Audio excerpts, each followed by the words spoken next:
This is BTV World. I am Syed Shabahat Ali and you're watching Faultlines. The temperature of the world is rising. Climate change is hitting us very hard as a reality. That is daunting the survival of human race on Earth.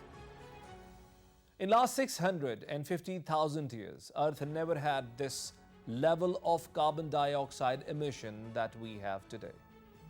In the entire history of temperatures being recorded, the last 19 years were the warmest. The sea level of the oceans is rising.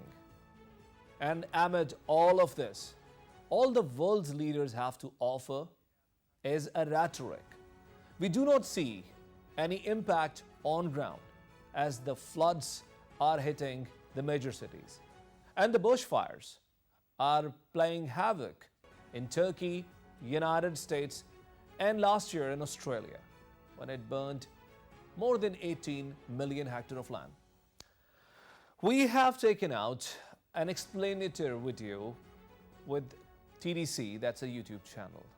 Watch this explainer video before I bring my first guest to the program. This is a simple explanation of climate change based on an article in the New York Times. The average temperature on the surface of the planet has already increased 1.7 degrees Fahrenheit since 1880, which may not seem like much, but think about it this way. The heat from human emissions is roughly equal to 400,000 Hiroshima atomic bombs exploding across the planet every single day. Future generations are in big trouble, but for now, it'll gradually continue to get warmer and storms will grow more intense, with longer periods of drought in between.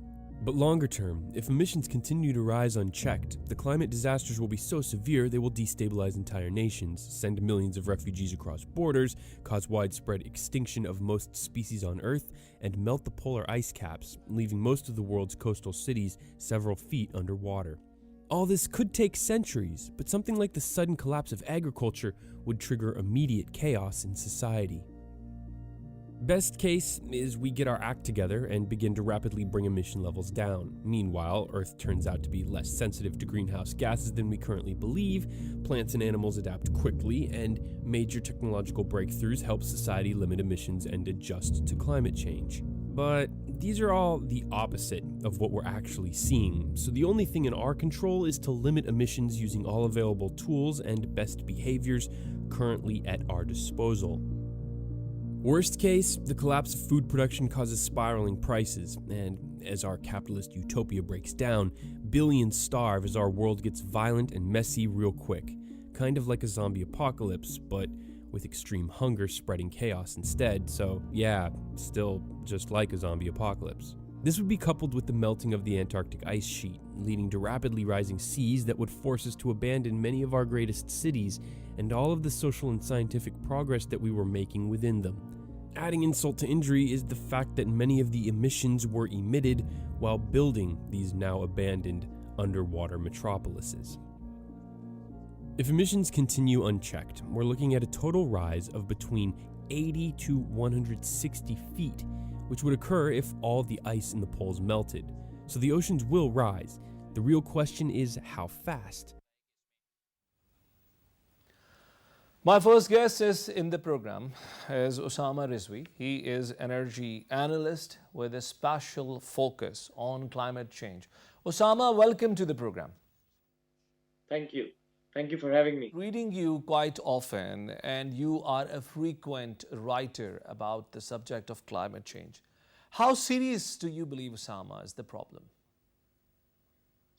Well, unfortunately, the recent events across the world have showed the seriousness and also the significance of this climate change, which rather would be more feasible to be called a climate crisis now. So there have been more than 60 fires in Turkey. We know that there is a fear of drought in the US. The heavy rainfalls in China has caused damage of crops from beans to soybeans to corn. In Belgium and in Germany, there have been floods, unprecedented. And after the floods, there have been floods of garbage and waste. China received an year's rainfall in 3 days, and these are only few of the events that has happened only recently. And I mean that is more of a real-time evidence that is enough for anyone in the world to see that climate change is very real and a very serious, grim concern for the world. Osama, if I understand you correctly, do you want to say that the climate change and the food crisis that the world is facing with each passing year are quite interrelated? Yes, that is actually a very good question and a very good point. I mean, there are many consequences of this climate change and climate crisis. However, one of the mm, significant ones is its relation to food prices. So when rainfalls happen, when floods happen, or when rainfall does not happen, it disturbs the global supply chain of the food. And there are hundreds of examples, even in Pakistan, that the food price inflation is at its highest in the past 11 years. According to the United Nations Food and Agriculture Organization, the food prices have risen the fastest in the past 10 decades. And why is this happening? This is all happening because of the climate change, because the crops are being destroyed, or because the crops are not being harvested because of the lack of rainfall. And needless to say, this dynamic turns very ugly when this lack of food and or unexpected or very expensive food causes protests across a country or across a region. When this is what is happening in Iran these days. Osama, United Nations have set some milestone, and I was reading about it. They call it Net Zero Emission Climate UN 2050. Is it one of the rosy promises that the intellectuals at United Nations make with little trickle-down effect on world? Can you tell me more about this terminology, please? Yeah, yes, indeed. I mean, net zero in of itself, the very pledge to go net zero, which means that the carbon emissions will amount to zero in its net effect by 2050, is something that we all need, right? So, as far as it is concerned in letters, it is there and it should be there. However, as you said, yes, indeed, it is more of a rosy picture because unfortunately, the reality is absolutely different. Even after 2015, when this Paris Agreement was actually signed and that net zero campaign began globally, even after that, from 2015 to 2020, around $3.5 trillion of funding was provided to oil and gas companies. I mean, that is only one example that I'm giving to you. And Currently, there is are these companies playing a role for the world leaders not to take interest in these commitments that we are making? Of course, I mean, we all know, and this is not surprising, that the financial, the companies, the multinational companies, they are a big part of lobbying, political lobbying, right? And they not only in the developing countries like Pakistan or Southeast Asian countries, even in the developed part of the world, UK or the US, they carry a lot of weight, they carry a lot of power.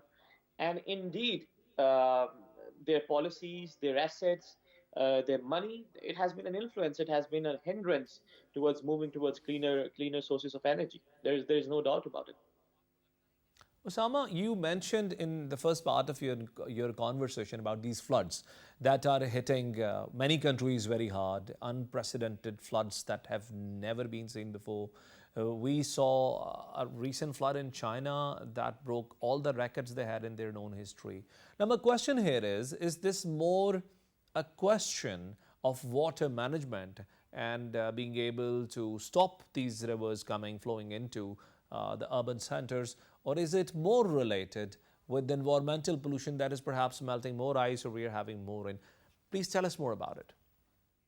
So the answer is partially both. I mean, China has a very efficient dam system and water management system, and one of its most favorite dams, the Three Gorges Dam, it is supposed to withstand a lot of rainfall, a lot of extra inflow of water. But due to the fact that there has been unprecedented, unprecedented amount of rain. Even that dam has malfunctioned. Even the other dams, I was reading, there have been warnings that some of the dams may collapse. So the water management is one side, but there is only so much that you can manage.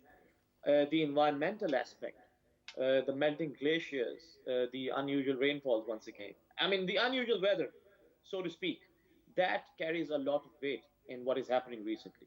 And we are seeing this not only in China, I mean, across the globe, Europe, even in Pakistan, India, our neighbors. So this is happening. This is a global phenomenon, and mostly due to environmental damage. Osama, as you were telling us about the commitment that have been made by United Nations, or let me say that the agenda that has been set forth by United Nations when it comes to climate, how satisfied you are with major world powers and major contributors of this global carbon emission, how satisfied you are with their performance with regards to the milestone set by United Nations? So, to put it very briefly, there is a thing called carbon budget that the few agencies in the world, they have set a limit, that this is the limit of emissions that we can emit if we want to control the temperature of the earth at 1.5 degrees Celsius before 2050. I mean, which looks rather impossible. So let's say 2 degrees. However, from the past 5 years, we have been emitting more than 40 gigaton of carbon emissions. And if we continue at that level, it will be only for the next 11 years that we will already exhaust our carbon budget. So I mean, that is a very simple calculation to show the real progress and the promises. So indeed, if you ask me, this is not at all satisfactory. And I believe that United States and European Union are perhaps the front and runner when it comes to the commitments of climate change, and they are perhaps pursuing all other nations to follow the suit. Is it right? It is right, but ironically, this is very important. The U.S. and the developed world, let's just say, they have been solely responsible also for this, what is happening right now as well. Um, After colonization, during the world wars, it was a certain number of countries, not the whole world, a certain number of countries that caused this much of environmental deterioration, that the CO2 emissions reached at this point. So even now, the top 10 economies account for more than 70% of CO2 emissions, and among the top 10, the top two or three accounts for a quarter of it. So the distribution is highly skewed even now. So that's ironic. Thank you very much, Osama, for being a part of my program. Ladies and gentlemen, we'll take a break and we'll join back with the second segment of the program. Stay with us.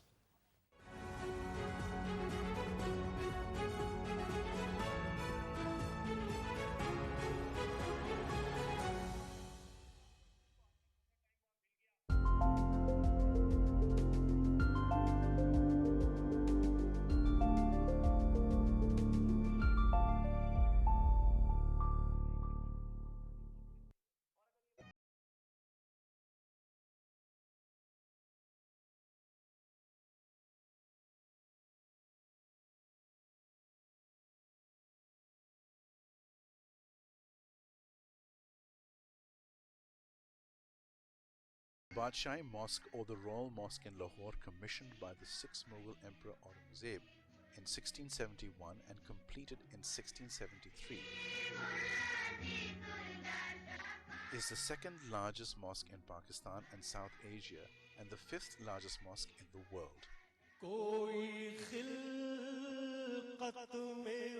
Epitomizing the beauty, passion and grandeur of the Mughal era, it is Lahore's most famous landmark and a major tourist attraction.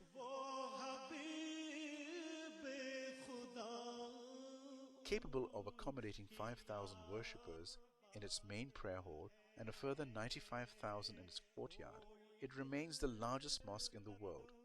From 1673 to 1986, a period of 313 years, when overtaken in size by the completion of the Faisal Mosque in Islamabad. Today, it remains the second largest mosque in Pakistan and South Asia and the fifth largest mosque in the world after Masjid al-Haram, Grand Mosque of Mecca, and Al-Masjid al-Nabwi, Prophet's Mosque in Medina. The Hassan II Mosque in Casablanca and the Faisal Mosque in Islamabad. To appreciate its large size, the four minarets of the Badshai Mosque are 13.9 feet, 4.2 meters taller than those of the Taj Mahal, and the main platform of the Taj Mahal can fit inside the 278,784 square feet courtyard of the Badshai Mosque, which is the largest mosque courtyard in the world. Architectural wonders of Pakistan.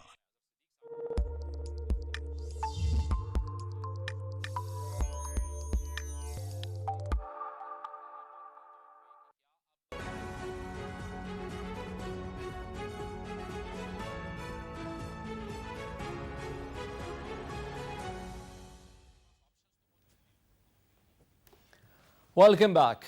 In this segment of my program, I have with me Danish Mustafa, Professor in Critical Geology from King's College London. Danish, welcome to the program. Thank you very much. Good to be there. Danish, we are talking today about the climate change. And what I would like to understand is that has it really started hitting the common man? Or is it still something that is yet to affect the day-to-day life of a common man in the street? Well, I think that you could definitely ask that question of the survivors of 1,300 people who died of the heat wave in Karachi in 2017. It has definitely started affecting. Climate change is almost like yesterday's news. And every time you're hearing about massive floods, E11 residents probably also have something to say about climate change. So I think it's definitely a reality that we have to come to terms with and actually recognize that it is a clear and present danger at the moment. It's a part of our lives now. And do you think that the only issue that is causing this climate change is only the pollution or the problems that we are doing through the environment? Or do you also believe that the lack of urban planning is also one of the major reasons why we are having this issue affecting all of us now? Well, I think that I think it would be simplistic to say that, well, first of all, there is incontrovertible evidence, scientific evidence, that this is human-driven climate change. So actually, in the scientific circles, there's no longer debate about it. It's caused by human activity. Along the way, then, in Pakistan, we have a very poor urban planning paradigm, whereby what we have decided to do is follow the worst possible excesses of the North American automobile-dependent urban design, where about 80 housing societies, all automobile-dependent, and urban sprawl is something that we are going for, which basically drives people towards motorized transport. Equally, we have also gotten rid of public transport. I recall as a child in Lahore, I was one of the few people, one of the people who used to take the public transport to school. And in Rawalpindi too, I used to take public transport. And that sort of an option is very, very limited today. And as a consequence, everyone has a motorbike, everyone has a car, and that definitely contributes to the kind of problems that we're seeing. So this urbanization or the urban migration and the design of our cities and the lack of planning in these urban townships is perhaps a reason why we are having more automobiles. And because of having more automobiles, we are having the problem of climate change hitting us more hardly. Is this what are you saying? No, I do not agree that there is no planning. In fact, unfortunately, there is planning, and it's the wrong kind of planning. The unplanned city that you have, like central Rawalpindi or inner city Lahore or inner city Peshawar or those sorts of places, they were very environmentally friendly because they were walking cities. They were compact development, multi-use kind of cities. Whereas, unfortunately, we have learned the worst possible paradigm of planning from the West because we have neglected our own conditions and our own socioeconomic conditions to inform our urban design. Instead, what we've gone for is what we think is modern, what we think is development, and we maintain that having an automobile-dependent urban area is presumably a symbol of development. I mean, I'm right now in Mingora, and it is a disaster. I mean, there are cars everywhere. There's no way you can get to without an automobile. So I don't think it's a lack of planning. In fact, it is the wrong kind of planning. A wrong kind of planning which essentially neglects the needs of the poor and the weakest and the people who cannot ill afford to have motorized transport. Correct. I'll call it elitist urban planning next time. So now tell me about these droughts that we have started observing in different parts of the world. These are droughts that are unprecedented. We never had them in these areas. Tell us more about it, please. Well, see, there is a thing called meteorological drought, and then there is a thing called the agricultural drought. Now, the question is when does an meteorological drought, which basically means that you have less rain, humans have adjusted to droughts over many centuries. And as a consequence of that, we know how to negotiate them. But relatively recently, there has been a groundwater revolution in Balochistan, in Sindh, in Punjab, and so on and so forth, that has led to enormous amounts of increase in agricultural productivity. That increase in agricultural productivity, although welcome, has also increased the vulnerability to droughts, because what we have done is, and what we are doing is, in fact, drawing down the water table. As a consequence of this, particularly in Balochistan, for example, since the 1990s, the government has been giving out free tube wells and has been providing subsidy to electricity. And as a consequence of which, the buffer that used to be there of groundwater in the event of a meteorological drought, whereby you had less rains, but you still had groundwater to carry you over through the drought period. We are systematically mining that groundwater, and as a result of which the people simply have no choices when the rains fail, and that's the tragedy of it. Danish, do you think that the government alone can take this huge task of setting things right now, when, as you said, it has started hitting perhaps everyone? What exactly do we need to do as a society to help the government to be able to combat with the challenges that we are facing at the moment? Well, I don't know. I mean, one thing you can't do is blame it all on individuals. Individual virtue will somehow translate into a social good. It doesn't happen like that. I mean, some people, for political reasons, may believe that. But eventually, it is, after all, state policy to have roads and interchanges and automobile-friendly urban design. That is a state choice. That is not necessarily a societal choice, because no one asked the society in the first place. And who you ask are typically the more privileged, the more elite people who can actually afford to have cars. There's an entire generation that has grown up amongst the elite in Islamabad, Lahore, Karachi, and what have you, whose only understanding of the city that they live in is through the window of an air-conditioned car. Now that is a serious problem, if you will, and that cannot be fixed by individual virtue. I think what we need to do is that refocus our attention to what the needs of our society are, what the needs of the most vulnerable segments of the society are, the 90% who cannot afford to have cars, and what kind of urban design do we need to have in order to cater to their needs. If we keep trying to replicate what, to my mind, and forgive me for saying this, Islamabad is the worst possible example of a city and how it ought to be designed. This was designed by a German-trained Greek architect who knew nothing about our countries. Now, what we need to have is a urban design paradigm that is actually grounded and coming out of the experiences and history of our own society instead of someone else. But that is the issues that you so pertinently pointed out are mostly relevant in context of developing countries like Pakistan, being one of many developing countries. But we see the same issues being faced by developed countries like United States, like United Kingdom, like Germany recently had floods, like China is flooded to such a remarkable extent never seen before. So are we facing similar issues, or are these the same trigger points for having the flash floods in all these areas, or are there a different set of events responsible for the urban flooding in these areas?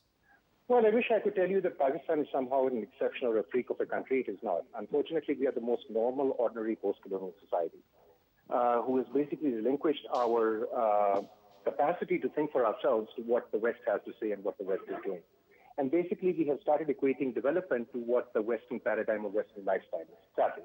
As have the Chinese and as have many others. And United Kingdom increasingly, having destroyed the world, the West has come to the realization, and they have destroyed the world, to be honest with you, the United States and the United Kingdom and the Western Europe and what have you, by precipitating climate change and industrial revolution and imperialism and colonialism and what have you. What we are unfortunately trying to do, not just in Pakistan, but all over the global south, is replicate the worst mistakes of the global north. Now, while they have come around to the idea that actually having automobiles and automobile-dependent kinds of cities is a bad idea, I live in London, and in London, increasingly they're trying to turn more and more streets into pedestrian-friendly streets, walkable streets. They're increasingly trying to make more and more difficult for people to drive.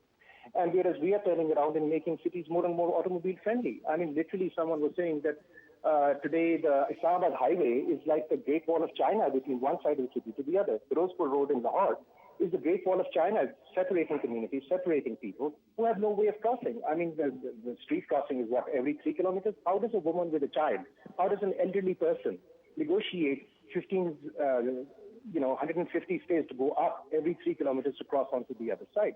Communities have been divided. And the unfortunate part is that instead of thinking for ourselves, we are constantly looking towards the West. We're constantly looking elsewhere instead of within ourselves. Thank you very much, Danish Mustafa, for being on my program. Ladies and gentlemen, we'll take a break and we'll join back with the last segment of the program. Stay with us.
Welcome back. In the last segment of the program, I have with me Dr. Asif Javed. He is Associate Professor at Bahria University and an environmental scientist. Dr. Asif, welcome to the program. Thank you, Shabbat. You just heard the conversation with my previous guest in the program. In light of that, how serious do you believe the problem of this climate change is in the world? Climate change is basically change in the weather patterns or temperature, humidity, you can say all the climatic parameters. Let me a little bit explain it to you. What is climate change basically? We have greenhouse effect. Due to greenhouse effect is something like it keeps our atmosphere livable. Otherwise the earth temperature would have been minus 18 degrees Celsius and life would have not been possible. This temperature is just because of the presence of greenhouse gases, so they are the life-giving blanket atmosphere composed of all these greenhouse gases. With industrial revolution, with the deforestation, what happened is the concentration of greenhouse gases increased, and obviously there is one relationship which is more powerful of any other relationship, is that we have more greenhouse gases, we have more temperature, we have increase in temperature, and we have seen the repercussions in the 21st century right now. We have more flooding, we have hurricanes, we have natural disaster have increased from time to time. So and who is the most affected? The largest burden will fall on the developing country or the nation who don't have resources to cope with the extreme events resulted from the increase in temperature, or we can say like due to global warming. So, Dr. Asif, what I understand from this conversation is that primarily it is the emission of gases that is the real evil, or playing the major role in that. So, when we come to this specific problem, which countries are the major contributors of these emission, and what are we doing about it? What is the world doing about it to control this emission? Yes. There are two countries like China is the big emitter, followed by the United States. If the combined emissions from these both countries are more than 40% as compared to the rest of the world. China and United States are contributing collectively more than 40%. More than 40% compared to the rest of the world. So they are emitting more. And we have seen the impact on developing world particularly. Like for example, if I can quote you the example of Pakistan, Pakistan has been consistently ranked as among the top 10th vulnerable country. Pakistan is vulnerable because we have a large coastline and we have a massive reserves of glaciers uphill in the Himalayas. And our more than 40% population directly depends upon the meltwater that is coming from these glaciers. So obviously when these glaciers will melt, those 40% people on the planet Earth will face the severe water shortages. So the water shortages, as well as you said, the coastal lines that are due to the what are the risks for the coastal lines? Can you explain that? I mean, see, with the rise of sea level, we have major city like Karachi is on the coastline. So when the sea level rise, obviously water will come on the surface, and also the sea water will intrude into the groundwater too with the rise of sea level. Why the sea level rise? Because there are two phenomena. One is land-based ice, and the second one is sea-based ice. When land-based ice melts, when it goes into the sea level rise dramatically. If the sea-based ice melt and it enters into the sea, it becomes a water. Still, ocean or sea expands a little bit, but mild increase in the sea level. And if you look at the Pakistan condition, we don't have any sea-based ice. All the ice we have is a land-based. So that's why Pakistan has been consistently ranked as a 7th or maybe its 5th vulnerable country that is likely to be affected by the effect of climate change. Dr. Asif, while I was reading about this issue for preparing for this program, I heard a terminology, and that's called Kyoto Protocol, 1997. What was this Kyoto Protocol and why was it significant for us? Yes, Kyoto Protocol was very important. In 1977, the industrialized countries, they get together and they have signed the treaty that is called, in the beautiful city of Japan, Kyoto. They signed the treaty there. That's why this is called Kyoto Protocol. And Kyoto Protocol is all about the reduction of emission, greenhouse gases emission. But there was certain problem. US actually did not sign the Kyoto Protocol, and Australia also didn't sign the Kyoto Protocol due to different reasons. They do have solid reasons. Actually, they have set some exaggerated targets. For example, in the Kyoto Protocol, they have divided the world into two parts: developed world and undeveloped world. So they have set the targets only for the developed world, where there is a room for development for the developing world, for example. And China was at that time, and now it comes under developing world, who is like contributing more than 20%.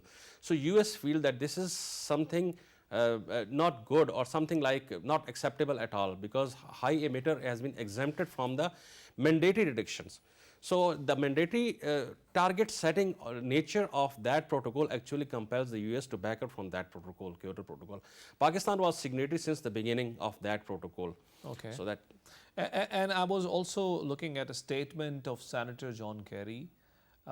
We call him the environment czar of United States, and he said that the lack of commitment by the government of United States in the past toward the Paris Accord is a major reason why we are quite much behind the timelines that are set by Paris Accord. Please tell us more about it. Exactly, because if US back out from the Kyoto and later on Paris Accord, like it was signed in 2016 in Paris. So world alone without US and Australia can't do anything, because as I mentioned that they are the big polluter of the world or emitter of the greenhouse gases alone. So you can just count the time from 1977 to 2016, and in 2016 US committed that they will sign the Paris Accord. US and China both, they agreed to sign. And when it comes to the force in 2017 2017, US again back out from the Paris Accord. Now in 2020, when Biden came, on the first day he announced that he will readmit the US into this agreement, and now in 2001 they are the part of the Paris Accord. So we have wasted some time in we have wasted United a lot of time. States. We have wasted a lot of time, and that result we have seen now. You have seen the massive flooding. You have seen the poor is becoming poor day by day, and so obviously it has long repercussions on the developing world.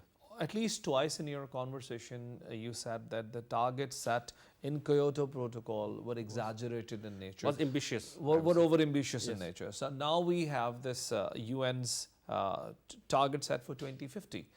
We call it net zero emission. Do you think is it a bit exaggerated target in nature? It's again, I feel it's exaggerated. Net zero is very difficult to achieve, particularly in this short span of time. There are examples like carbon neutral cities in the world, particularly in the UK. UK have reduced their emissions a lot, but still, I believe it's like we need to set more realistic target. That's why US back out from the Kyoto Protocol, just because of the hard nature of hard commitments by the legal bindings of the emissions reduction. Now even in Paris Accord, there is no such target, like for example, but in Paris Accord, country has to basically reduce the emissions at their own level. There is not such condition that we have to reduce this much or this much or this much, something like that. So I feel that the target sets in Paris Accord are a little bit more ambitious. And we have perhaps as a global community not responded to the climate crisis as seriously as we have been in case of COVID-19, which is perhaps something more visible to us. Do you agree with that? Obviously, climate change is a more serious issue, I believe personally, because it's more serious than COVID-19. Why I'm saying it's more serious than COVID-19? Because you never know what's happening around you. And people, I saw the people saying that nature is playing crazy. Actually, nature is not playing crazy. We have done this. And people know, like for example, if person living in Islamabad, person living in the hilly areas of, like in Pakistan, and he observed the massive flooding, he never know what is the reason of this flooding. And people are dying just because of drought. And we have million and million of environmental refugees, and they don't know the reason actually. The reasons is basically the ugly development of technologically advanced countries like US, UK and Paris and all those countries, like emissions of greenhouse gases, and we have seen the repercussion here in the developing world. And we have not developed actually. So this is like more serious. And this environmental refugees, the terminology that you use, do you see an uptick in that, a rise in that as we are going forward? Obviously, I mean, like you can say, our in Pakistan, I can quote you an example, day by day, our land area is desertified. We have more droughts than we have ever seen before.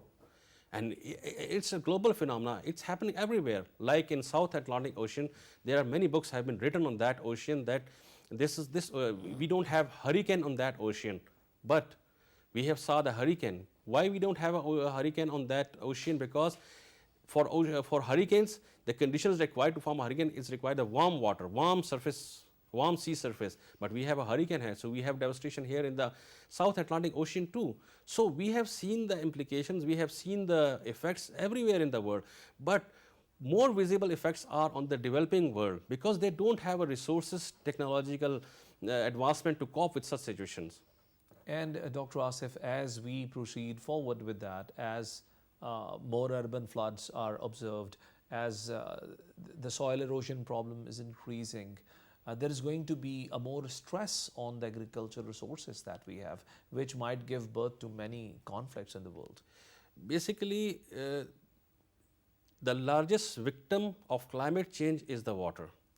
Okay. So water, the agriculture is directly linked with the water. Like for example, in Pakistan, 90% of our water is used for irrigation. And if I can compare it with the global, 70% water is used for the irrigation purposes. So if you have less water in your reservoirs, if you have less water in your streams, so obviously your agriculture, there will be huge effect on agriculture. And when there is a huge effect on agriculture, poverty will increase, obviously. Because we have less food, prices will go high, and obviously we will see a lot of environmental refugees whose livelihood are totally dependent on the agriculture crops. Doctor, whatever world is doing about it, now we are today living in the day and hour when we have United States making ironclad commitments to the global community, where we have European Union as the flag bearer of the environmental issue in the world. I don't know much about China, perhaps you can tell me about it. So, and there are urban centers of European Union, UK, and China under the floods. We just had a flood recently here in Islamabad, right in the heartland of our capital. So with all this together, are we improving in this synergy? Are we improving in the coordination between the nations? Or are we still developing a mechanism to improve the cooperation of states with each other? I mean, I can see the improvement. Why? Because with the joining of new President of the United States and John Kerry especially, they are like more committed. So what happened in the past, basically, US was back out. See, so once US is like, for example, commitment of the US plays a very important role. Like for example, the decision taken in the US has a repercussion on a person living in the swath of Pakistan area and person living in the Beijing or person living in London or so, because they are the emitter again. So I can see the hope, good sign of, like for example, intercooperation. Although in the US I personally observe they are also doing some sort of volunteer reductions in carbon dioxide emissions. In New York, like say I can quote you an example of New York, where I have seen lot of hybrid buses and trains are on electric systems. So they are doing a lot of work in their own country, and if they are doing some work, climate related work in their country, obviously it will affect the entire world. Same is the case with the China. Basically what happened, Shabahat, there I can tell you one equation, simple equation: old technology plus old habits, we have predictable consequences. But when new technology came, we have to change our habits, we have to change our lifestyle, because if we don't change our lifestyle and if we can go forward with our old habits with the new technology, the consequences are far beyond our expectation. And that's what is happening right now in the world. We have massive floods, we have massive devastation, we have seen all over the world. And Dr. Like in case of Pakistan, the Prime Minister has given a commitment, and the government is pursuing a huge project called Billion Tree Tsunami, and they are going to plant more trees. So for a small agricultural country like Pakistan, where we have the problem of stress on our water resources, if we happen to accomplish this target of having a billion, or even say 50% of it, will it have a positive impact on our environment? That's a very interesting question which I would love to answer, because billion tree tsunami has a lot of significance. But before going to answer this question specific, the policies varies from country to country and from region to region. For example, if you look at the Pakistan emissions of greenhouse gases is less than 1% compared to the rest of the world. So if Pakistan become 100% carbon neutral country, even then you can imagine how much impact will be generated in the rest of the world. But on the other hand, the significance of climate change phenomena is very important for Pakistan, because Pakistan is mostly affected, is likely to be most affected country. As you said, in the top 5 or top 6. Top 5 or top 6. Okay. So the billion tree tsunami project is very important in terms of the conservation of water resources. Like if we have more trees, we have a more evapotranspiration, and we have a more rainfall, then what happens? We have a more water underground. So obviously, in keeping in view the water stress condition of the country and ongoing emissions of carbon dioxide, or climate change rather I would say, so the billion tree tsunami is a very important project for Pakistan, and to improve the water condition of Pakistan especially. The added advantage are, they are the carbon sinks. Obviously we have less carbon dioxide because trees are the carbon sinks. So these are the added advantage for the rest of the world. But for Pakistan specifically, in terms of water, the billion tree tsunami project has a lot of significance. Thank you very much, Dr. Asif, for being in my program. Ladies and gentlemen, environment problem, the climate issue is there. It is the elephant in the room. Looking away or shying away from this evil will just increase the problem for all of us. It is the question of survival of the human race. It is the question of survival for upcoming generations. We cannot afford to look away as individuals, as societies, as country, and as human race. We'll join you next week with another program. And until then, Allah Hafiz.